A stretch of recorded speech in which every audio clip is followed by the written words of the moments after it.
Buna da belə. Buna da belə. Yaxınca görməyəm, yaxına gəl. Bu günləri şefim buradan açacaq. Eliksir. Eliksir.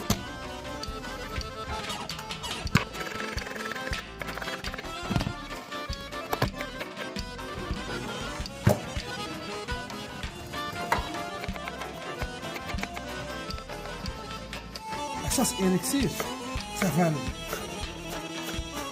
Biz bu yeməyə zəfəri vurursa, nə? Şüyüklə şişmə. Ben burada seviyorum.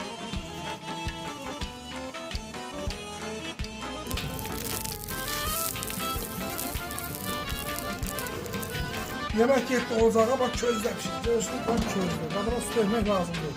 Ama eliksir ama. Bu arakla bunu kırmasa. Demək olar ki, bir yeməyi yeməm səndə. Mən de restoranda gözləyirəm hamımızı bizə.